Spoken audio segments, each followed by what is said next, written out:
சினிமாவை பற்றி நான் பேச வேண்டாம் என்றாலும் ஏதாவது ஒன்று நடந்து கொண்டே இருக்கிறது. சமீபத்தில் அந்த போதைப் பொருளில் சம்பந்தப்பட்ட அமீர், இன்னொரு பக்கம் சீமான்.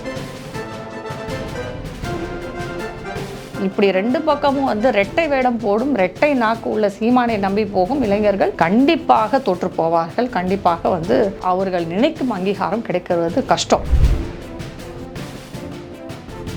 சினிமாக்காரர்கள் இப்படித்தான். அவர்கள் தமிழர்களுக்கு மேலாம் அக்கறை கிடையாதுங்க. தமிழ்நாடு எப்படி போனா என்ன, தமிழர்கள் எப்படி போனான்னா நாசமா போனா இவர்களுக்கு எந்த அக்கறையும் கிடையாது. அவர்களுக்கு தேவை அரசியல் பிழைப்பு, அதனால் கிடைக்கும் பணம், வருவாய், அவர்களுடைய ஏகபோக சுகபோக வாழ்க்கை.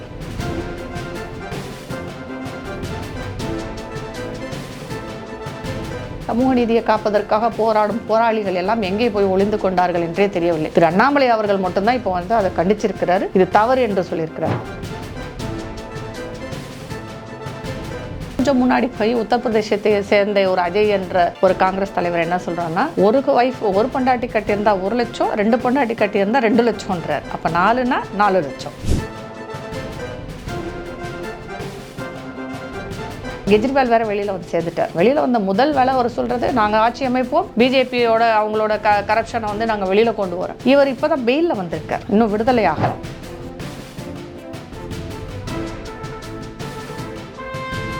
ஒரு நிகழ்ச்சி, அங்க இருந்து ஒரு கிராமத்தில் ஒரு 20 குடும்பங்களை சேர்ந்தவர்கள், அவர்கள் மீனவர்களாகவும் இருக்கிறார்கள், மாடு வளர்த்து கொண்டு அங்கே குடிசைகள் போட்டு வசிக்கிறார்கள். அவர்களை வலுக்கட்டாயமாக வெளியேற்றிருக்கிறாங்க. அதுவும் அந்த வீடியோ பார்க்கும்போதே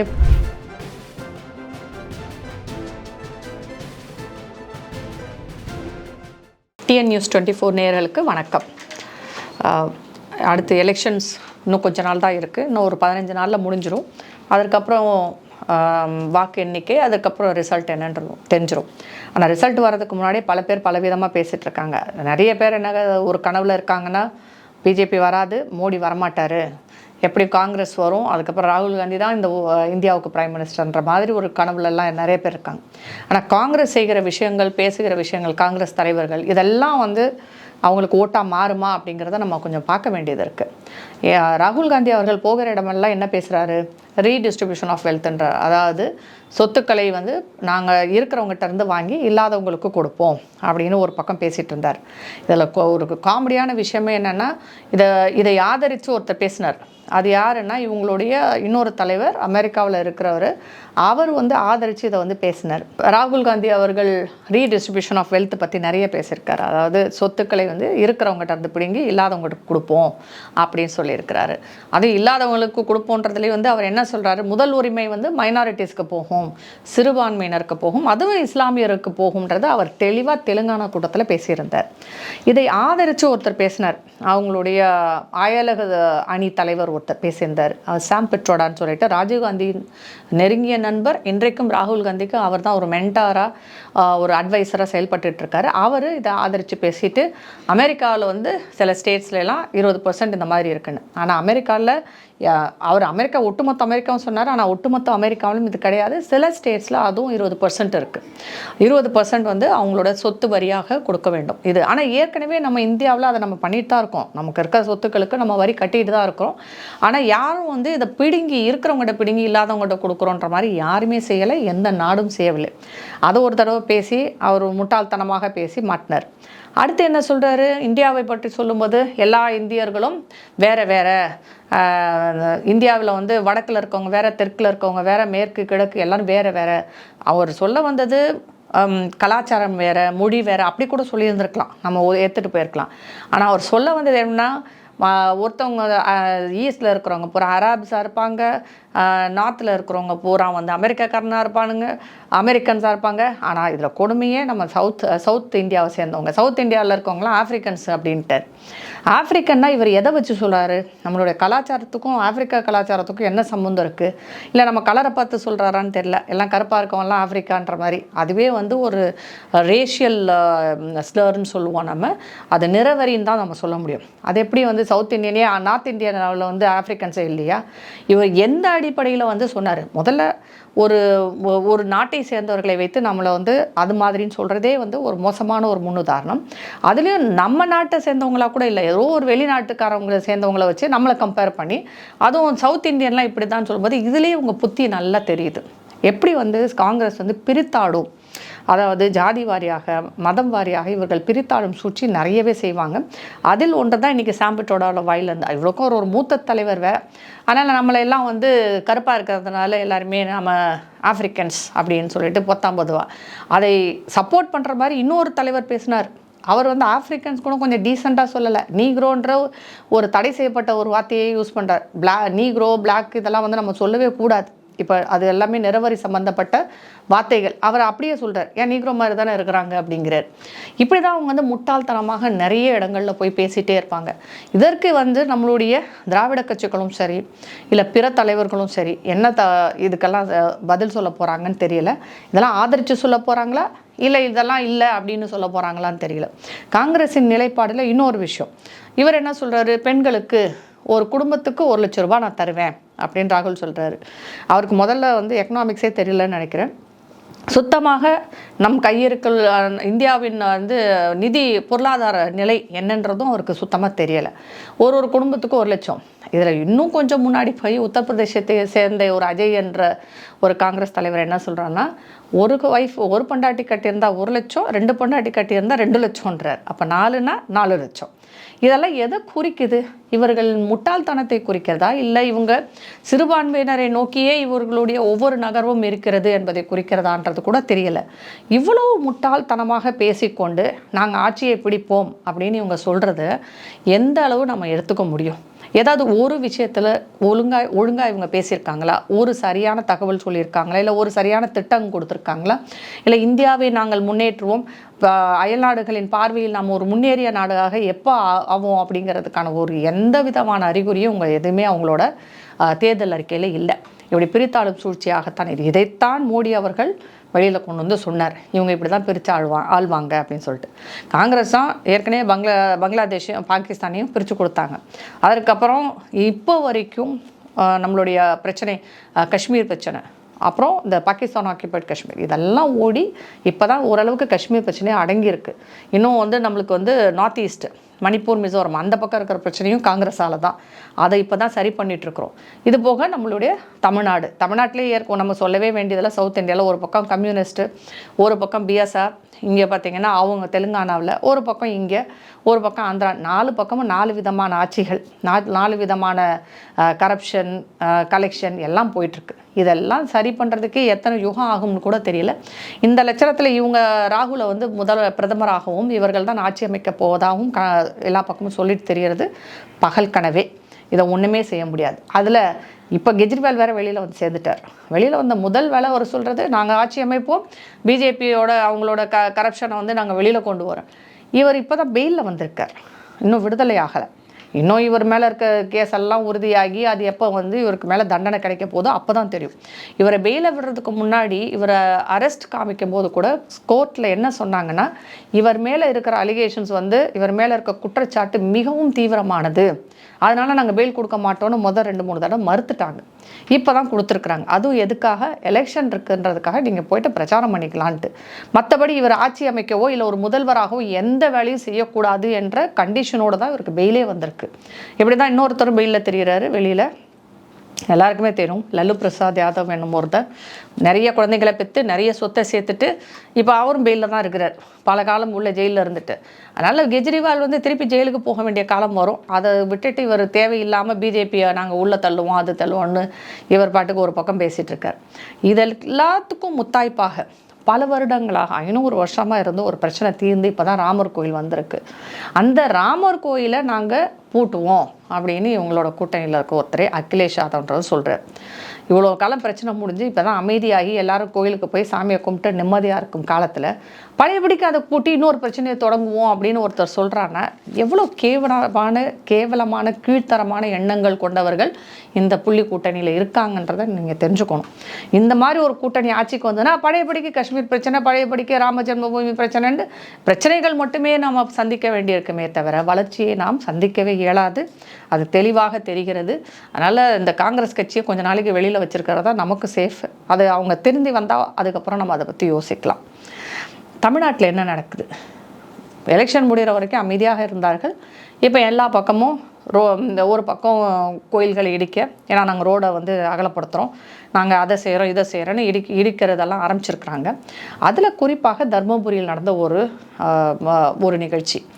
அங்கே இருந்த ஒரு கிராமத்தில் ஒரு 20 குடும்பங்களை சேர்ந்தவர்கள், அவர்கள் மீனவர்களாகவும் இருக்கிறார்கள், மாடு வளர்த்து கொண்டு அங்கே குடிசைகள் போட்டு வசிக்கிறார்கள். அவர்களை வலுக்கட்டாயமாக வெளியேற்றிருக்கிறாங்க. அதுவும் அந்த வீடியோ பார்க்கும்போதே ரொம்ப பரிதாபமாக இருந்தது. இவங்கெல்லாம் ஆக்கிரமிப்பு செஞ்சு பெரிய கோட்டையை கட்டிட்டு வாழலை. ஏதோ அவங்களுக்கு கிடைச்ச இடத்துல ஒரு சிறு குடிசையை போட்டுக்கிட்டு அவங்க பாட்டுக்கு வாழ்கிறாங்க. ஆனால் இங்கே நீர்நிலைகளை எல்லாத்தையும் ஆக்கிரமித்து பெரிய பெரிய பில்டிங்லாம் கட்டி எழுப்பிட்டு எல்லாம் உட்காந்து சேஃபாக தான் இருக்காங்க.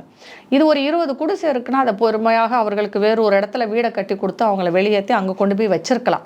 ஆனால் எந்த விதமான முன்னேற்பாடுகளும் செய்யாமல், எந்த விதமான மாற்று ஏற்பாடும் செய்யாமல் அவங்கள வெளியில் தூக்கி எறிகிறதோ அவங்கள தள்ளி விடுறதோ என்ன மாதிரியான ஒரு மனநிலை? சமூக நீதியை பற்றி பேசும் இந்த அரசு தான் இப்படி நடந்துக்குது.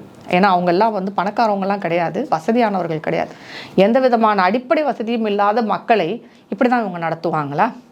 அங்கே அந்த சேலம் வட்டாரத்தில் ஒருத்தர் இருப்பார், நீங்கள் அவரை பார்த்தீங்கன்னா எல்லாரும் கேளுங்க. பியூஷ்னு ஒருத்தர் வடநாட்டிலேருந்து இங்கே உட்காந்துக்கிட்டு சமூக நீதியை பற்றி கதறி பேசிகிட்டு இருக்காரு. குறிப்பாக அவருடைய இலக்கு எல்லாமே பார்த்தா இந்துக்களாகத்தான் இருக்கும். திராவிட முன்னேற்ற கழகத்தின் சொம்பாக செயல்பட்டு கொண்டு இருப்பவர். ஆனால் இவங்களுக்கு வட இந்தியர்களை பிடிக்காது. ஆனால் இவரை மாதிரி வட இந்தியர்களை மட்டும் பிடிக்கும். ஏன்னா இவங்க பாஜகவுக்கு எதிராகவும் இந்துக்களுக்கு எதிராகவும் இந்து மதத்துக்கு எதிராகவும் தீவிரமாக பிரச்சாரம் செய்பவர்களில் ஒருவர் பியூஷ். அவர் அதை இங்கே முன்னாடி நின்று போராடி இருக்கணுமில்ல. இவங்க சாதாரண ஜனங்கள் தானே, சமூக நீதியை காக்க வேண்டிய அவர்களுக்காக ஒரு வார்த்தை, அதே மாதிரி சமூக நீதியை காப்பதற்காக போராடும் போராளிகள் எல்லாம் எங்கே போய் ஒளிந்து கொண்டார்கள் என்றே தெரியவில்லை. திரு அண்ணாமலை அவர்கள் மட்டும்தான் இப்போ அதை கண்டிச்சிருக்கிறாரு, இது தவறு என்று சொல்லியிருக்கிறார். வனத்துறையினர் ரொம்ப மோசமாக நடந்துட்டுருக்காங்க. உங்கள் இடத்தை ஆக்கிரமித்திருந்தால் நீங்கள் சொல்லி வெளியேற்றலாம், இல்லை அரசிடம் பேசி மாற்று ஏற்பாடு செய்து வெளியேற்ற வேண்டும். இங்கே ஒரு கேள்வி எனக்கு இருக்குது. அச்சரவாக்கம்னு ஒரு மலை இருக்குது, வனத்துறையின் கீழ் தான் இருக்கிறது. அங்கே இப்போ ஒரு மாதா கோயிலை கட்டிட்டு ஆக்கிரமித்து தான் வச்சுருக்குறாங்க. அது முழுக்க வனத்துறையின் இடம். இப்போ அங்கே வனத்துறையினர் ஒன்றும் சத்தமே போடாமல் பேசாமல் இருக்காங்க. இன்னும் நிறைய இடங்களை நான் சொல்ல முடியும். மலைகளையும் காடுகளையும் ஆக்கிரமித்து நிறைய சிறுபான்மையினர் அங்கங்கே அவங்களுடைய வழிபாடு தலங்களை கட்டி கொண்டு பல இடங்களை ஆக்கிரமித்து கொண்டு இருக்கிறார்கள். அங்கெல்லாம் வனத்துறையினர் சத்தம் கூட போடலை, ஒரு மூச்சு கூட காட்டலை. ஆனால் இங்கே பாவம் ஒரு 20 குடும்பம் இருந்தவுடனே அதுக்கிட்ட அவங்களோட வீர தீரத்தை காட்டியிருக்கிறார்கள். சமூக நீதியை பேசும் இந்த அரசு கண்டிப்பாக இதற்கு பதில் சொல்லணும். ஆனால் சொல்ல மாட்டாங்க. ஏன்னா எலெக்ஷன் முடிஞ்சிடுச்சு. மக்களாகிய நாம் தான் இன்னுமே முட்டாளாக இருக்கிறோம். அடுத்து சினிமாவை பற்றி நான் பேச வேண்டாம் என்றாலும் ஏதாவது ஒன்று நடந்து கொண்டே இருக்கிறது. சமீபத்தில் சில பேர் கூட்டாக சேர்ந்துருக்காங்க. அதில் என்னன்னா, நம்ம இந்த போதைப் பொருளில் சம்மந்தப்பட்ட அமீர், இன்னொரு பக்கம் சீமான், எப்பயுமே போதையில் இருக்கும் சீமான் அப்படின்னு கூட சொல்லலாம். இவங்க எல்லாரும் ஒன்றா சேர்ந்துருக்குறாங்க. என்னடா திடீர்னு இவங்க எல்லாம் ஒன்றா சேர்ந்துருக்காங்கன்னா, ஒரு புது படம் எடுத்திருக்கிறாங்க, உயிர் தமிழுக்கும் இவர்களுக்கும் என்ன சம்பந்தம்? தமிழர்கள் சரி, தமிழர்கள்ன்றனால உயிர் தமிழுக்குன்னு ஒரு படத்தை எடுத்திருக்காங்க. அந்த படத்தை எடுத்ததோடு இவங்க விட்டுட்டு போயிருந்தால் பரவாயில்ல, ரிலீஸ் பண்ணிக்கோங்கன்னு சொல்லிடலாம். திமுகவின் பரம எதிரியான சீமானும் திமுகவின் அனுதாபியான அமீரும் ஒன்றாக சேர்ந்திருக்கிறார்கள். ஒருவேளை இவருக்கு எந்த சப்போர்ட்டும் பண்ணலை நம்மளோட திராவிட முன்னேற்ற கழகம்னு சொல்லிட்டு சீமானை தன்னுடைய சப்போர்ட்டுக்கு இழுத்திருப்பார் போல இருக்கு. ஆனால் சீமான் வெளிநாடுகளில் அவருக்கு இருக்கும் பேர் எல்லோருக்கும் தெரியும். இன்றைக்கும் இலங்கை தமிழர்கள், இவரை கனடாவில் இருக்கும் இலங்கை தமிழர்கள் சீமானை தேடிட்டு இருக்காங்க.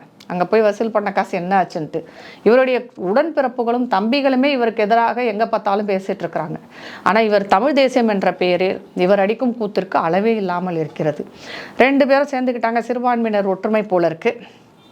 அந்த படத்தை ரிலீஸ் பண்ணணும், அந்த படத்துக்காக பேசும்போது அமீர் என்ன சொல்கிறாரு, எங்கே போனாலும் மதத்தை உள்ளே கொண்டு வருவது தான் இவர் வேலை. என்னுடைய மகள் 2 வருடத்துக்கு முன்னாடி போனால் புர்கா போட்டதுனால அதெல்லாம் செக் பண்ண போனாங்க, அதனால நான் எழுத விடலை. இதோட அவங்க மகள் புர்கா போட்டதுனால எத்தனையோ டாக்டர்ஸ், முஸ்லீம் டாக்டர்ஸ் பொண்ணுங்க இருக்காங்க, அவங்கெல்லாம் நீட் எழுதினவங்க தான். இப்போ கூட எத்தனை முஸ்லீம் இஸ்லாமிய பெண்கள் நீட்டில் பாஸ் ஆகியிருக்காங்கன்னு நீங்கள் போய் நம்பர்ஸ் பாருங்கள். அவங்க எல்லாரும் இந்த மாதிரி ஒரு காரணத்தை சொல்லவே இல்லை. ஆனால் நீங்கள் இன்றைக்கி 2 வருடத்துக்கு முன்னாடி நடந்து இன்றைக்கி கொண்டு வந்தது அதில் ஒரு காழ்ப்புணர்ச்சி தெரிகிறது. நீட்டை எதிர்க்க வேண்டுமல்ல, இது பாஜகவை எதிர்க்க வேண்டும், நமக்கு எதிராக அவங்க கேஸ் போட்டிருக்காங்கன்ற ஒரு காழ்ப்புணர்ச்சி தான் அதில் தெரியுது. கூடவே அதி புத்திசாலியான நம்மளுடைய சீமான் அவர்கள் ஒரு தடவை AK-67 97 தெரில, அது சுட்டவர், ஆமைக்கறி சாப்பிட்டவர். என்ன சொல்கிறாரு, நீட்டுன்ற எக்ஸாமை வந்து எதுக்காக நீங்கள் இப்படியெல்லாம் வந்து டெஸ்ட் பண்ணுறீங்க? 50 பேரை வந்து பிடிச்சிருக்காங்க. ஆமாம் பிடிச்சிருக்காங்க, பரீட்சை எழுதவில்லையே. எல்லா இடத்திலும் தவறுகள். நீங்கள் டிஎன்பிஎஸ்சி எக்ஸாமில் நடக்காத ஊழலே கிடையாது. இப்போ கூட வந்து அந்த ஆசிரியர்கள் பயிற்சி ஆசிரியர்கள் தேர்வு, தமிழ்நாட்டில் நடந்த ஆசிரியர்கள் தேர்வில் பல பிரச்சனைகள் இருந்தது. அதில் எல்லாரையும் வந்து அதை என்னது அந்த அந்த அந்த தேர்வையை ரத்து பண்ணாங்க. ரத்து பண்ணிவிட்டு திருப்பி எழுதுங்கன்னு சொல்லி கேட்டுட்டு இருந்தாங்க. ஏன் வெஸ்ட் பெங்காலில் ஆசிரியர் தேர்வில் 1,00,000 பேருக்கு மேலே வந்து செலக்ட் ஆகி அதை அந்த தேர்வையை ரத்து பண்ணாங்க. எல்லா இடங்களிலும் இந்த தேர்வு சம்பந்தப்பட்ட தவறுகள் நடந்து கொண்டு தான் இருக்கிறது. அதை சரி செய்ய வேண்டும் என்று தான் நீட்டில் வந்து ரொம்ப ஜாக்கிரதையாக நடந்து கொண்டு இருக்கிறது. இவர் ஒரு புத்திசாலித்தனமாக ப்ரோமெட்ரிக்ன்ற இது டெஸ்டிங் ஏஜென்சி நடத்துகிறதா சொல்கிறார். ப்ரோமெட்ரிக்ன்றது அமெரிக்காவை சேர்ந்த டெஸ்டிங் ஏஜென்சி. ஆனால் டெக்னிக்கல் எக்ஸாம் மட்டும்தான் கண்டக்ட் பண்ணுவாங்க. இந்த UGMLA, அதுக்கப்புறம் பார்த்திங்கன்னா இந்த சிஸ்கோ எக்ஸாமு, அப்புறம் இந்த மைக்ரோசாஃப்ட்டுக்கான எக்ஸாம், அந்த மாதிரி டெக்னிக்கல் எக்ஸாம் கண்டக்ட் பண்ணுவாங்க ஆன்லைனில். ஆனால் நீட்டை நடத்துவது நேஷ்னல் டெஸ்டிங் ஏஜென்சி, NTA, மத்திய அரசுக்கு கீழ் வரும் ஒரு டெஸ்டிங் ஏஜென்சி. அது பறக்குன்னு ஒரு குடையின் கீழ் வரும் ஒரு டெஸ்டிங் ஏஜென்சி. அவங்க தான் நீட்டை கண்டக்ட் பண்ணுறாங்க. இதுதான் இந்த தெளிவு கூட இல்லாமல் யாரோ ஒருத்தவங்க சொன்னாங்கன்றதுக்காக ப்ரோமெட்ரிக் நடக்குதுன்னு உள்ளே வந்து உட்காந்து இவர் குதிச்சிட்ருக்கிறாரு. அதுவே தவறு. இதில் நடக்கிற சில குறைகள் இருக்கும், ஆனால் நிறைகள் நிறைய இருக்கும்போது நீட் எழுதி பல பேர் உள்ளே போய் கொண்டு இருக்கும்போது நீங்கள் தான் ஏற்கனவே நல்லா சம்பாதிச்சிட்டிங்களே, உங்களுக்கு என்ன ஏதாவது ஒரு மேனேஜ்மெண்ட் கோட்டாவில் சீட்டை வாங்கிட்டு போய் உட்கார வேண்டியது தானே. நீட்டை எழுதிட்டு புக்கா போட்டதுனால நான் உள்ளே போக மாட்டேன் மதத்தை கொண்டு வந்து சேர்க்கும் இது ஒரு கேவலமான புத்தியாக தெரிகிறது. எங்கே பார்த்தாலும் நீங்கள் மதத்தை எடுத்து தான் பேசுவீங்களா? அங்கே அந்த டெஸ்ட் பண்ணுறதோ இல்லை உங்களுக்கு வந்து ஃப்ரிஸ்க் பண்ணுறதோ எல்லா இடத்துலையும் உண்டு. அது இந்துக்களுக்கும் உண்டு, இஸ்லாமியருக்கும் உண்டு, கிறிஸ்தவர்களுக்கும் உண்டு. யாருக்கு பரீட்சை எழுத போனாலும் உங்களுக்கு மேலேருந்து கீழே வரைக்கும் டெஸ்ட் பண்ணி தான் அனுப்புவாங்க. இல்லை நீங்கள் புர்காக்குள்ளே எதையாவது ஆன்சர் ஷீட்டை மறைச்சிட்டு போக மாட்டேங்கன்னு என்ன நிச்சயம் இருக்குது? எப்படி ஒரு புர்கா போட்ட பெண்ணை உள்ளே அனுப்ப முடியும்? ஏன் பரீட்சை எழுதுகிற இடத்துல நீங்கள் கழட்டிட்டு நீங்கள் போய் எழுத முடியாதா? அவ்வளோ வந்து நீங்கள் வந்து மோசமான ஒரு இது மத தீவிரவாதியாக இருக்கிறீர்களா நீங்கள்? அப்போ நீங்கள் போடுற வேஷமெல்லாம் வெளி வேஷமாகத்தான் தெரிகிறது. அதில் இந்த படத்தை தயாரிப்பாளர் ஆதன் பாவா அப்படின்னு ஒருத்தர், அவர் தான் ஆன்டி இண்டியன் இந்த ப்ளூ சட்டை மாறனை வச்சு முன்னாடி ஒரு படம் எடுத்தவர். ஆதன் பாவா இதெல்லாம் TNJT கோஷ்டி முழுக்க இவங்க எல்லாரும். இது என்னன்னா இவங்க எல்லாரும் ஒன்றா சேர்ந்துக்கிட்டாங்க இப்போ. ஏன்னா திமுக எப்படியும் உங்களுக்கு சப்போர்ட் பண்ண போகிறது கிடையாது. ஏன்னா அவர்கள் எதிர்கட்சியாக இருந்தால் உங்களுக்கு உதவிக்கு வந்திருப்பாங்க. இப்போ அவங்க ஆளும் கட்சி பதில் சொல்ல வேண்டிய இடத்தில் அவர்கள் இருக்கும்போது கண்டிப்பாக உங்களையெல்லாம் கண்டுக்க போகிறது கிடையாது. உடனே நீங்கள் எல்லோரும் ஒன்றா சேர்ந்துக்கிறீங்க. எப்படி அதில் வேறு இவர் நம்ம ஸ்டாலின் அவர்கிட்ட ஒரு இது நம்மளுடைய சீமான் அவர்கிட்ட வந்து ஒரு கேள்வி கேட்குறாங்க. என்னென்னா நம்மளுடைய சவுக்கு சங்கரை பற்றி. உடனே இவர் என்ன சவுக்கு சங்கர் அப்படி பேசியிருக்கக்கூடாது, ஆனாலும் இவங்க கஞ்சா வச்சு இது பண்ணது தவறு அப்படின்னு இப்படியும் பேசுகிறார் அப்படின்னு சவுக்கு சங்கர் சொல்லிய குற்றச்சாட்டில் என்ன சொல்கிறார், ஒரு DIGயையும் அதுக்கப்புறம் ஒரு பெண் அதிகாரியையும் பற்றி சொல்கிறாங்க இல்லையா. அது நீங்கள் ஒரு பெண்களுக்கு சப்போர்ட் பண்ணுற ஆளாக இருந்தால் இதில் இருக்கும் உண்மையை வந்து விசாரிக்கணும்னு சொல்லணும். நியாயமாக பார்த்தா அப்படி தான் சொல்லியிருக்கணும். அதை விசாரித்து அது உண்மைனா நடவடிக்கை எடுக்கணும். உண்மை இல்லாட்டி நீங்கள் சவுக்கு சங்கர் மேலே நடவடிக்கை. ஆனால் பொத்தாம்பதுவாக இந்த அரசையும் பகிச்சுக்கக்கூடாது. எப்படின்னா DMKவும் பகிச்சுக்கக்கூடாது.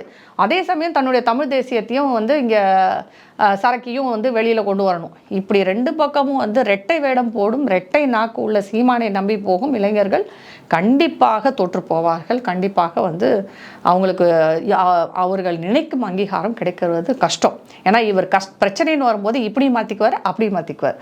திராவிட கழகத்துக்கிட்டே ஓடுவார், இந்த பக்கமும் ஓடுவார், காங்கிரஸ் கிட்டே ஓடுவார், கம்யூனிஸ்ட் கிட்ட ஓடுவார். முடிந்தால் இந்த மாதிரி அமீர் மாதிரி, அதில் அமீர் வந்து கடத்தவே இல்லை, கடத்தியிருக்கவே மாட்டாருன்னு வேறு இவர் சொல்கிறார். இவர் தான் வந்து இன்டெலிஜென்ஸ் ஏஜென்சி போல இருக்குது. நீ கடத்தவே மாட்டார்னு எப்படி சொல்கிறீங்க?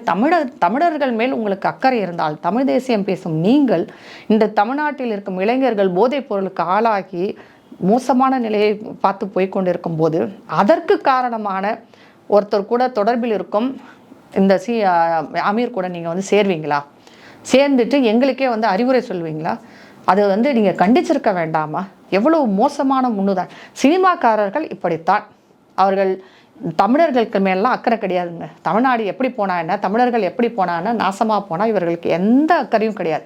அவர்களுக்கு தேவை அரசியல் பிழைப்பு, அதனால் கிடைக்கும் பணம், வருவாய், அவர்களுடைய ஏகபோக சுகபோக வாழ்க்கை. இதற்காக அவர்கள் எந்த எக்ஸ்ட்ரீமுக்கும் போவாங்க. அதைத்தான் இந்த பத்திரிகையாளர் சந்திப்பு நமக்கு உணர்த்தியது.